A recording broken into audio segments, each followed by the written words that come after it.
Hold tight, because the news is coming at you fast.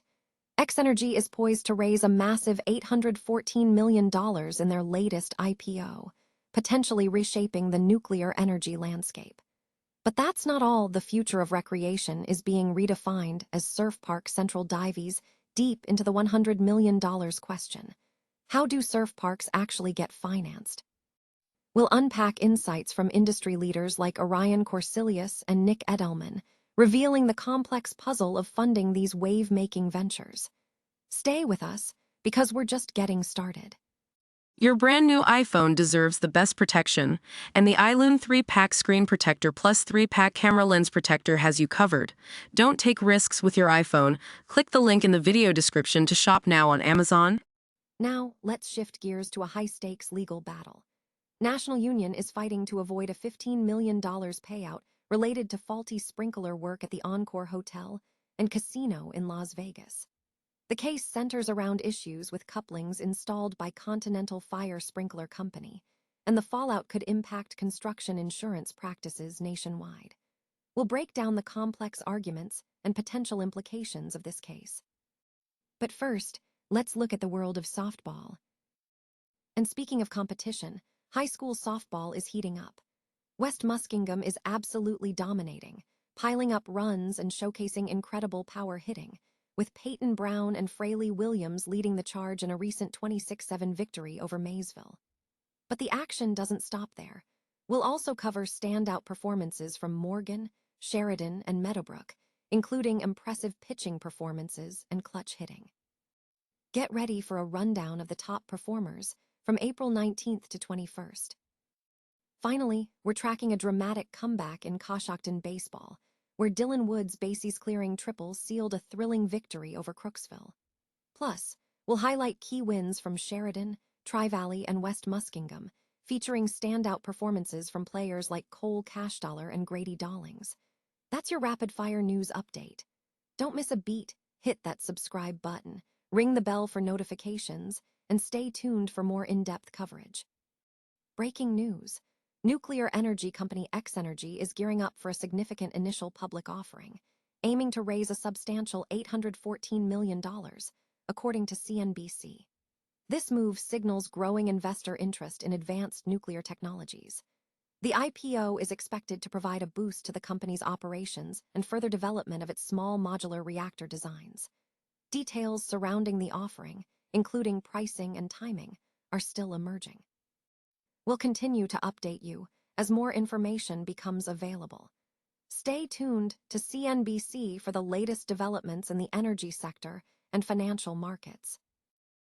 The financing of surf park projects is a complex undertaking, as highlighted by the Surf Park Summit 2025 panel, Funding the Dream: How Developers Are Financing Surf Parks. A hypothetical $100 million park served as a baseline for discussion. Key insights revealed that early development requires significant, patient capital, $3.4 million for soft costs alone, often funded by GP equity or family offices offering venture-style investment of $1.2 million. Investors prioritize the team's track record, operational capabilities, and real estate fundamentals over projections. Ownership structure is critical. Investors like EPR Properties prefer to own the real estate, PropCo, while operators manage the business, OpCo, unlocking leverage and reducing balance sheet pressure, though current leverage rates are conservative at 25-35% compared to 60-70% for traditional assets. Sponsor requirements are evolving, with developers increasingly relying on aligned capital partners rather than a single dominant balance sheet. Municipal support, through tax increment financing, can be a game changer, contributing substantial capital like the $120 million of $350 million at Atlantic Park. Data-driven site selection, considering population trends and climate data, is paramount, with land basis being a critical factor. Successful projects often incorporate mixed-use development, multifamily, retail, hospitality, and even industrial uses like data centers, to diversify revenue streams.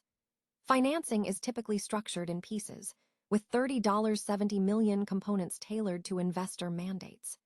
Despite current uncertainty and conservative lending, the industry anticipates increased leverage and institutional investment as more parks demonstrate performance. Ultimately, surf parks are a capital problem, and those who solve it will lead the industry's growth. National Union is attempting to avoid a multi-million-dollar payout related to faulty sprinkler work at the Encore Hotel and Casino in Las Vegas. The insurer filed a lawsuit in California federal court on April 22nd, seeking a declaration that its umbrella policy doesn't cover a Nevada judgment against Continental Fire Sprinkler Company, currently totaling nearly $15 million. The dispute stems from a 2011 leak caused by improperly installed couplings, leading to extensive repairs from 2011 to 2016. Tudor Saliba Corporation, the general contractor, initially sued Continental in 2013, ultimately winning over $15.8 million in damages, attorneys' fees, interest, and costs, with post-judgment interest accruing daily at over $1,400. National Union argues the claim represents the cost of correcting defective workmanship, which it contends isn't covered under its policy definitions of property damage or occurrence. The insurer is also invoking several policy exclusions, including those for contractual liability, impaired property, and professional liability. National Union initially provided a defense under a reservation of rights after American Home Assurance Company's policy was exhausted, but maintains it hasn't seen evidence of covered property damage. The carrier is also seeking to avoid covering the substantial attorney's fees award. Continental Fire Sprinkler Company has yet to respond to the lawsuit, and the allegations remain untested in court. High school softball action across the Muskingum Valley League and beyond saw a flurry of offensive performances this week. West Muskingum dominated Maysville with a 26-7 victory, fueled by a 24-hit attack and home runs from Peyton Brown, Fraley Williams, Kaylee Smith, and Kiana Bowers. Brown led the charge with 5 RBIs, while Williams added 6. Morgan secured a pair of close wins, defeating Philo 10-8 and 12-11, with Cadence Maxwell and Peyton Lammers hitting crucial home runs. Sheridan edged out Tri-Valley 10-8 in 8 innings, highlighted by Haley Clifton's homer and Megan Rank's strong pitching performance. Meadowbrook shut out New Lexington 7-0, thanks to McKenna Boyer's 2-hitter.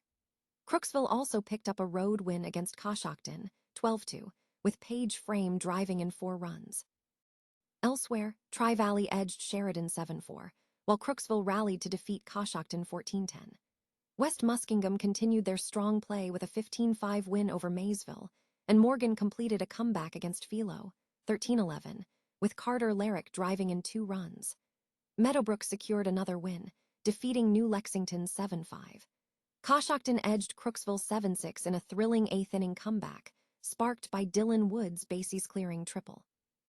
Sheridan then defeated Tri-Valley 14-7, and West Muskingum held off Maysville 5-3. In other games, Granville defeated Zanesville 10-6, and John Glenn routed Riverview 14-2. New Lexington edged Meadowbrook 6-3, and Philo avenged a previous loss, defeating Morgan 11-4. Ridgewood defeated Hilland 14-2 in 5 innings, while Crooksville edged Coshocton 3-1. Strasburg defeated Coshocton 7-6 in 8 innings, and Lakewood defeated John Glenn 12-5. Finally, Maysville defeated Belmont Union Local 9-1. White House Anthony Wayne defeated Tri-Valley 8-0, and Morgan defeated Marietta 10-8.